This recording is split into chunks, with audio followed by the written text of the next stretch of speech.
Une des 613 mitzvot que nous avons dans la Torah, c'est Parashat Zachor. Zachor, contrairement à ce que les gens pensent, c'est pas souviens-toi.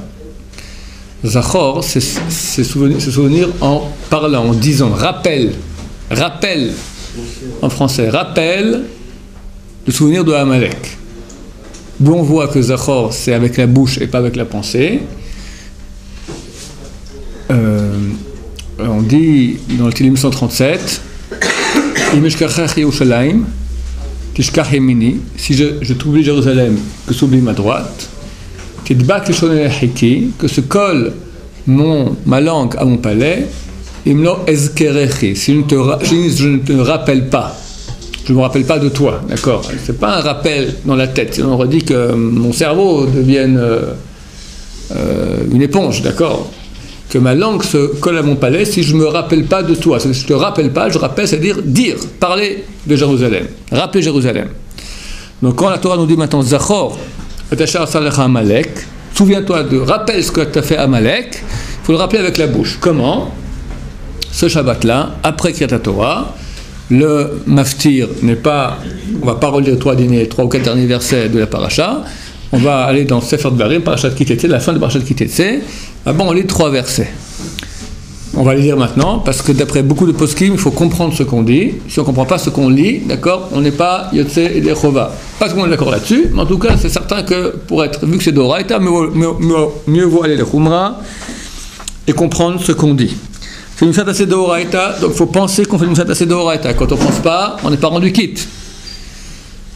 Il faut que celui qui lit dans la Torah pense rendre quitte les auditeurs, il faut que les auditeurs pensent être rendus quitte. Pour la bracha aussi, c'est pas simplement une bracha maintenant de lecture de Torah, c'est la bracha de la mitzvah de Zachor. Donc quand on fait une mitzvah maintenant, par exemple, on écoute le shofar, ou maintenant on écoute la Megillah dans 10 jours, d'accord? On est rendu quitte aussi par les brachot du Shar Tzibour pour la Megillah. On est rendu quitte pour les brachot du Shar Tzibour pour le shofar.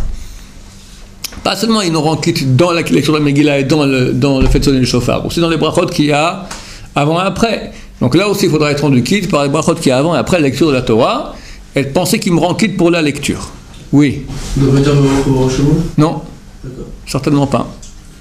Si on va dans un minyan ashkénaze. Alors, les ashkénazim ont l'obligation d'aller, enfin, pas l'obligation, il est extrêmement conseillé que l'ashkénazim a écouté Parashat Zachor dans un minyan ashkénaze, dans un sefer ashkénaze, parce qu'ils ne sont pas rendus quitte simplement par le nom de Dieu. C'est le reste, on peut encore s'arranger. Mais nous on dit naï, eux disent noï. Donc, à quelqu'un qui dit noï quand il veut dire naï, il n'est pas rendu quitte et vice versa. Donc il y a un problème. Donc les ashkénazim iront à minyan ashkénaze. Et Sfarad, non, c'est l'air en soi, qu'on soit tunisien, marocain. C'est pas tellement différent, non. Ok. On va d'abord voir le pshat, c'est plus important, après on va expliquer un peu plus la profondeur, pourquoi est-ce qu'on doit tellement haïr Amalek. Zachor et Asher Asa Lecha, il faut écouter et entendre chaque lettre. Chaque lettre. Chez moi, Shar Tzibour, il fait Amalek. On l'entend à peine, d'accord? Il faut faire Amalek. D'accord, il faut l'entendre, sinon on n'est pas rendu quitte. Amalek, t'as pas de l'ok, c'est pas valable. Zachor et Asher Asa Lecha Amalek. Donc rappelle ce que tu as fait Amalek, Baderech, sur le chemin, Betsetrem, Memitzrayim, lorsque vous étiez en train de sortir d'Égypte. Asher Karecha Baderech. Il t'a Karcha sur le chemin. Karcha, il faut penser rapidement 3 pshatim. 3 pshatim. Le premier, ça veut dire le mot Mikre. Mikre, ils disent que c'est hasard. Le chant de Mikre, ça veut dire, comme je l'expliquais après, pourquoi ils sont partis en guerre contre nous? Ils sont contre le fait qu'il y ait un Dieu qui sorte un peuple d'Égypte. Si vient un Dieu et sort un peuple d'Égypte, c'est que Dieu existe et il a une providence ici sur terre, ça les dérange. Eux veulent dire, on fait ce qu'on veut sur terre. Tout est le fruit du hasard, il n'y a pas de providence divine, ça n'existe pas une chose pareille. Tout est le fruit du hasard, Mikre. Deuxième explication, le mot Keri. Keri signifie avoir une semence en vain. Ça veut dire Toum'a, impureté. Comme dit Razal, il attrapait les Juifs et les impurifiait en relation homosexuelle.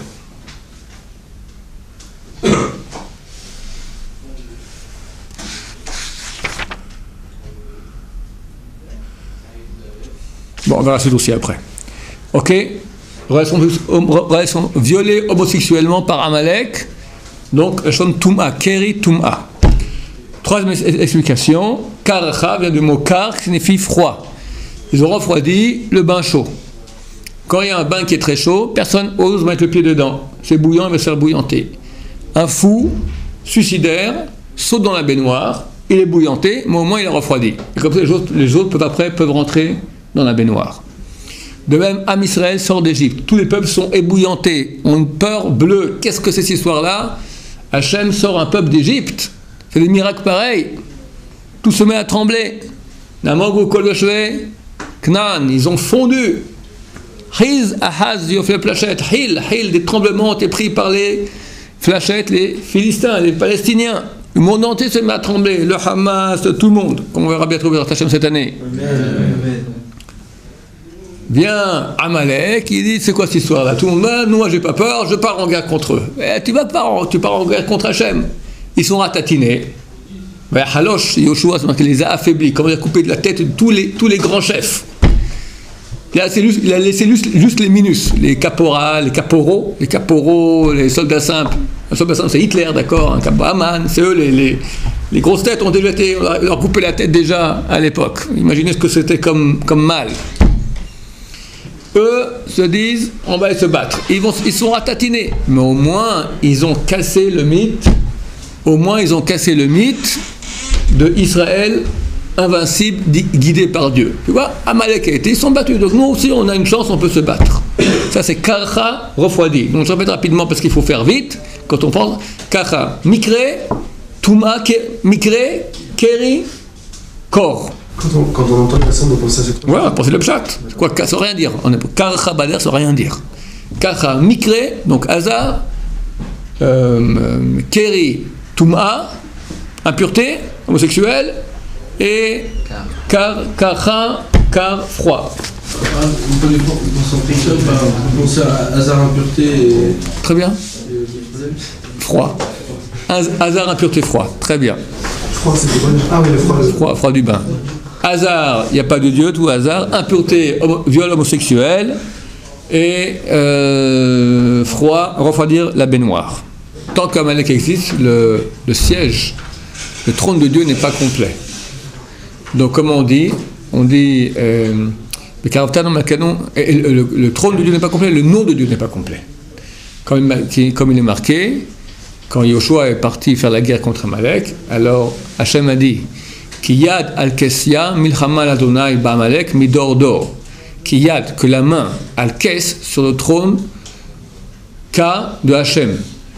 Hachem jure, il lève sa main sur son trône et sur son nom, qui fera la guerre de génération en génération contre Amalek. Guerre d'Hachem contre Amalek pour les générations à venir.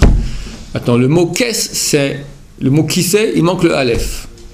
Ka, Yud et puis Hey, c'est le nom d'Hachem, Yud Kevavke, il manque le Vav Hey de la fin. Donc on dit que tant qu'Amalek existe, le nom de Dieu n'est pas complet et son trône n'est pas complet. Ça veut dire que le dévoilement d'Hachem dans le monde n'est pas total. Pourquoi? Parce qu'Amalek empêche cela. Comment on peut dire qu'il a refroidi le pain alors qu'il s'est fait... Le bain. Oui, le bain, oui, mais il s'est fait esquinter quand même. Et bouillanter, il s'est fait bouillanter. Oui, mais les autres, par rapport aux autres... On casse. Amalek, c'est qu'il va, il se bouille, il meurt. C'est des gens qui ont la haine d'Israël à un point tel qu'ils préfèrent, ils ont une plus grande tava de tuer plutôt que de vivre. Il faut le faire, c'est Amalek. Il y a un autre endroit dans la Torah où Bnei Israël sont à la Gzar des Meraglim, le décret des Meraglim, des explorateurs. J'aime leur dire, ok, vous avez pleuré une nuit entière maintenant, pendant 40 jours vous étiez là-bas, maintenant vous aurez 40 ans dans le désert à tourner, vous ne rentrez pas en terre d'Israël. Le lendemain matin, et Bnei Israël ont été concernés, ils ont pleuré toute la nuit. Le lendemain matin, les Ma'apilim, c'est-à-dire ceux qui vont aller, les éclaireurs, exactement, les éclaireurs, ceux qui vont en première ligne, ils ont dit, on va aller. Moi je leur dis, vous n'allez pas réussir, Hachem n'est pas avec vous. Alors on arrivera, ils mettent leur... ils vont, et ils ont été ratatinés, ils ont été tués, d'accord, comme... ils ont été poursuivis par les ennemis comme des abeilles, et ont été anéantis. De chez nous? Ouais. Les Juifs qui sont allés les mains à Pilim, ils ont été tués par des ennemis qui sont venus comme des abeilles. Chazal dit c'était des Amalécites. Comme les abeilles, qui lorsqu'elles tuent, elles meurent. Ça c'est typique Amalek. Qu'est-ce qu'il y gagne? Il y gagne qu'il a cassé le mythe de l'invincibilité du peuple d'Israël. Vazanev becha kol nechshalim acharecha. Et Vaizanev, le mot Zanav signifie que. Vaizanev, c'est le verbe. Il t'a queué en quelque sorte, si je peux dire ça en français, d'accord, ça n'existe pas, mais c'est un mot aussi en hébreu qui ne veut rien dire. Vaizanev. Becha kol nechshalim, tous les affaiblis derrière toi. C'est quoi Vaizanev? Il t'a queué. Il prenait les Juifs, leur coupait la Brit Mila et jetait vers le ciel. En disant, tiens, c'est ça que tu as choisi, reprends ce que tu as choisi. Brit signifie qu'il y a une union avec Hachem, une alliance, au niveau sexuel. Amalek, c'est le mal. Le mal, il veut la débauche. Le fait qu'on puisse se dominer au niveau sexuel, c'est insupportable pour lui. Comme disait Hitler.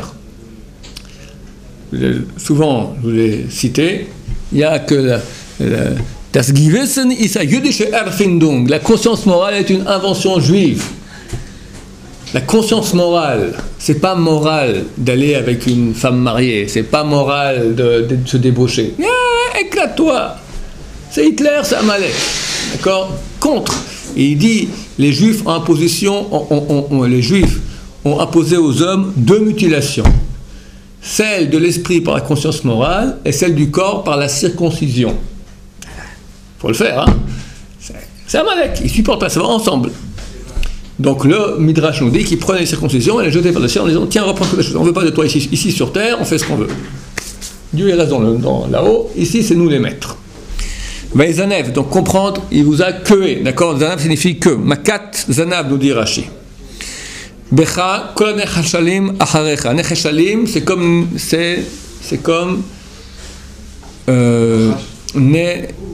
nechlashim. Il y a necheshal, c'est comme nechlash. Ça se ressemble, c'est les lettres inversées. Signifie affaibli. Derrière toi, c'est quoi derrière toi? Ceux qui étaient éjectés des nuées. Il y avait 7 nuées qui entouraient le peuple d'Israël. Celui qui n'avait pas suffisamment de mérite, c'était pas un tzadik, c'était un rachat, il était éjecté hors des nuées, venaient les Amalécites, les attrapaient, les violaient, leur coupaient la Brit Mila, envoyaient vers le ciel. Tous les affaiblis derrière toi. Vata ayef ve'ageya velo yare elokim. Et tu étais fatigué par la soif. Ve'ageya, tu peinais par le chemin. Velo yare elokim. Ça c'est l'erreur classique et c'est la plus grave de toute votre belle intention. Les gens comprennent, Vata, et tu étais fatigué, Yageya, peinant, Veloyer Elohim, et tu n'avais pas la crainte de Dieu. C'est faux. Veloyer Elohim, ça revient sur Amalek. Toi, bien sûr que tu es Elohim. Vata, Ayef et Yageya, tu es fatigué et peinant.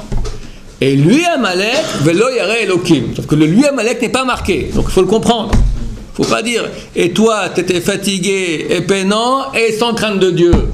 Non, toi, tu étais fatigué et peinant, entre parenthèses, et lui, ferme la parenthèse, sans crainte de Dieu. Pas se tromper.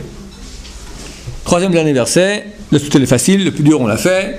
Vaya baniach Hashem elokecha. Et lorsque Hashem te laissera tranquille, Mikol oivecha misaviv, tous tes ennemis autour de toi, ba'aretz asher Hashem elokecha noten lecha nachala lerishta, dans la terre qu'Hashem, ton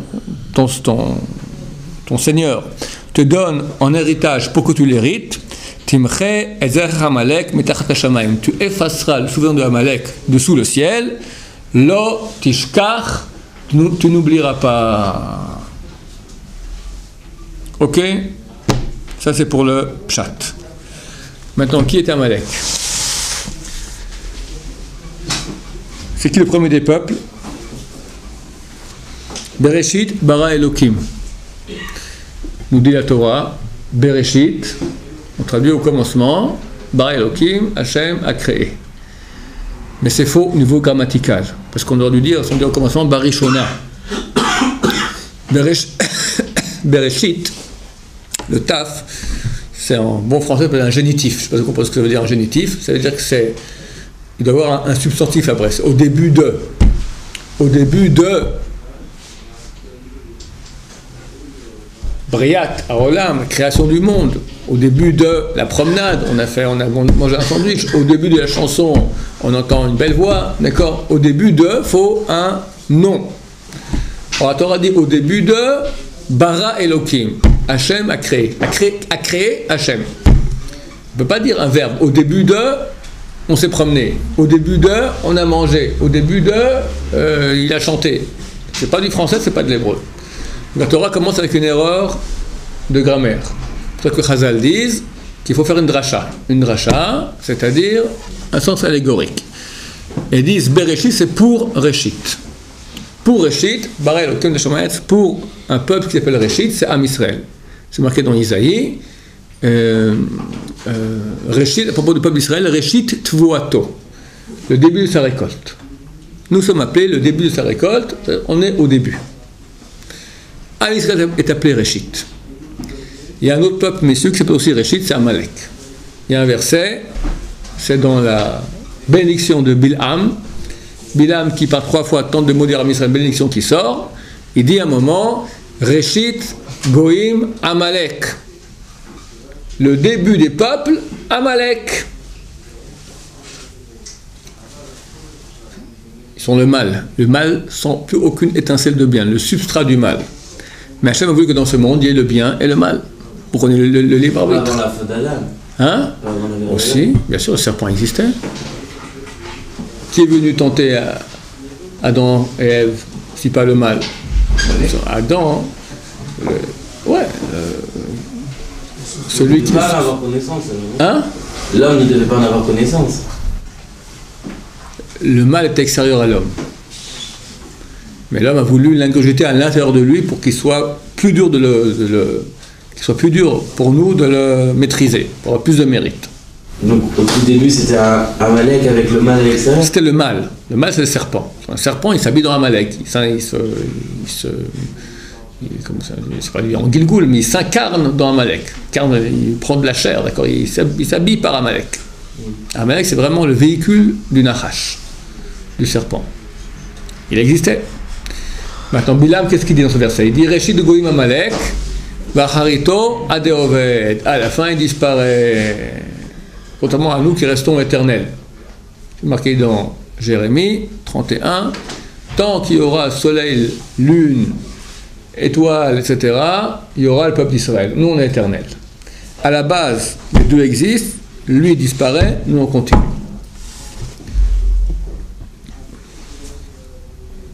Physiquement, il est fort comment? La force d'Amalek, c'est la chutzpah. Chutzpah, c'est-à-dire l'insolence, l'effronterie.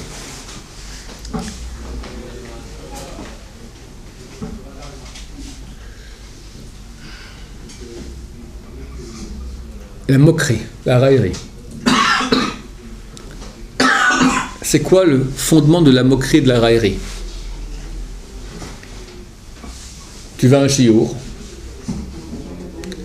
d'un rave qui te fait un chiour super, un grand moussard. Ça te touche. Et toi, tu sors du chiour, t'as vu le rave, il a un accent marseillais. Pareil, c'est pas le moins que je parle d'un rave marseillais. D'accord? Par exemple, où tu as vu le rave, je sais pas moi, il a un gros nez, d'accord? Ça vient pas de la jalousie. Hein? La moquerie, ça vient pas de la jalousie. Ça vient de quoi exactement? Ça vient d'un refus de recevoir l'autorité sur nous. Le type il m'a fait un sieur de moussard. Il boxe. Bam, bam, bam, t'encaisses. Tu sors, t'es pris par ça. Il fait une blague, ton voisin. Ouais. Tout l'effet, il est parti. Amalek ne veut pas accepter qu'il y a une chose qui fasse un effet sur lui, parce que lui, il est au-dessus de tout le monde. S'il y a une chose qui me fait un effet sur moi, je suis plus bas que la chose, je suis subordonné à cette chose. Je reçois une autorité sur moi, je reçois sur moi quelque chose, je dois accepter quelque chose qui me fait un effet. Amalek est trop orgueilleux pour cela. C'est avec moi que tout commence. C'est un drache dans Réchit Gogmi Amalek. Amalek dit Réchit, je suis le début. C'est moi, ça commence avec moi. Au-dessus, il n'y a rien. Comment je peux accepter quelqu'un maintenant qui me fasse? Hachem sort son peuple d'Égypte. Je dois m'incliner. Non. Donc on apprend que la force d'Amalek, c'est cela, la raillerie. Il y a un verset dans le Proverbe, dans les Proverbes, Mishlei. Let's take. Le railleur, tu le frapperas. Chazal dit, c'est qui le lettre? C'est Amalek. On a quelqu'un qui... Tu parles maintenant, tu veux faire tchouva à quelqu'un. Quelqu'un, ici à la Shiva, quelqu'un, il mange pas propre. Ok? Ou il parle, il dit des mots grossiers. Tu vas gentiment, tu lui dis, écoute, je vais te dire, t'es un gentil garçon, c'est dommage, c'est pas tout à fait l'esprit de la Shiva. Le type, toi, tu lui dis un discours vrai, un métier, il ne peut pas accepter ça. Ça le dérange. Sa seule porte de sortie, la rigolade. Il ne va pas répondre à ce que tu dis. Non, tu as tort, parce qu'ici, on a le droit de faire ça, et c'est sain, c'est bien. Il donne un argumentaire. Non, il va prendre un non-argumentaire. Il dit, oh, toi, de toute façon, tu te prends toujours pour le rave. Oh, toi, ou du genre, faut pas jouer au tzaddik. Ou... Je te parle d'un truc, tu me réponds à un autre argument qui n'est pas un argument, ça s'appelle la raillerie. Je veux dire, ne pas accepter la torera de l'autre, ne pas accepter l'enseignement, la correction que la personne nous donne. Ça, c'est la source Amalek qui est en nous. Et c'est clair, quand on lit maintenant Zachor, il ne faut pas aller chercher, il est où l'Amalek dans la rue que j'allais étrangler. Non, cherche l'Amalek qui est en toi maintenant. L'Amalek qui n'accepte pas de s'abaisser et qui utilise contre la vérité, l'argument de la raillerie. C'est marqué qu'une raillerie peut enlever 100 tochechot, sans correction. Sans correction. Des fois, ils sont touchés, ils ont envie de faire tchouva. Le type à côté fait une blague, il a tout cassé. Une blague. Parce que, c'est quoi la blague? C'est une force qu'Hachem a mis dans le monde qui t'enlève de la réalité sérieuse. C'est plus sérieux, c'est pas... C'est essentiel. Le divertissement, la blague, c'est quoi? Pourquoi les Français adorent rire? D'accord? Les comics, c'est... Pourquoi? Parce que ça fait oublier les choses sérieuses. La vie, elle est sérieuse. Quand tu ris, ça devient... On n'est pas dans le sérieux. On est dans... Tout est permis, il n'y a pas de moralité. C'est vrai que le rire et la débauche, ça marche très bien ensemble. Le rire amène la débauche. Alors pourquoi il écrit dans les Chetraïl c'est une image, mais qu'à la fin des temps, la femme elle rira? D'abord, quand on rit, c'est à la fin des temps. Ensuite, le rire, c'est pas un rire Yitzhak. Yitzhak le Yom HaAcharon. À la fin. C'est vrai. Alors, quand le mal va tomber, alors on aura un grand rire. Mais pas un rire moqueur, un rire de joie. Aucun problème, rire de joie. Il y a un rire moqueur, un rire de joie, ça n'a rien à voir. C'est-à-dire qu'on a tous une personne d'Amalek. Bien sûr qu'on a ça. Surtout quand on est jeune. Quand on est jeune, on veut s'affirmer, donc on prend rien au sérieux. Et c'est toujours la génération plus âgée qui vient te faire un peu de moussard. Les jeunes, prendre des jeunes dans la rue, dans le bus, quelqu'un veut faire de moussard, ils rigolent ensemble, ils se moquent de tout. Non seulement que c'est très grave, Benam Lachavero, mais le rire, c'est une permissivité, ça te permet de faire, c'est pas si grave. On fait la shonara, on fait truc, on fait honte à quelqu'un, on le casse, tu vois que c'est du rire, ça va, c'est pour rigoler. Pour rigoler. Le père de Amalek, c'est qui? Elipaz. Elipaz, c'est le fils de Esav. Esav, c'est le grand-père de Amalek. Esav, qu'est-ce qu'il faisait? Il tirait des... C'est Esav? C'est Ishmaël, pardon. C'est Ishmaël, je confonds. Mais c'est exactement la même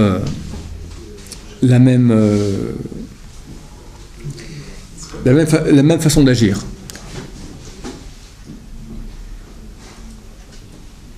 Jouer le tzaddik, être dedans un grand tordu, pas accepter la vérité sur soi. Comment ça se fait qu'on fasse Shabbat Zahar juste le mois d'Adar, alors qu'on doit jouer, et là, franchement, vous voyez nos têtes. Parce que quoi? Vous voyez nos têtes. Qu'est-ce qu'ils ont vos têtes? Là, vous avez tué avec Amalek. Alors, Shabbat Zahar, pourquoi on le fait maintenant? Après, ils ont choisi maintenant Rachamim. Parce que Haman était un Amalek. Et à Purim, on a cassé Amalek. Les nazis disaient souvent, il n'y aura pas un deuxième Purim.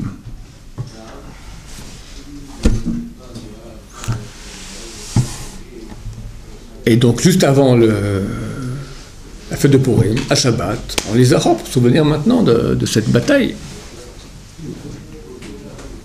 Ce Purim aussi, notre Hachem va commencer. J'espère que la clipa de Amalek, la force du mal Amalek, va commencer à tomber.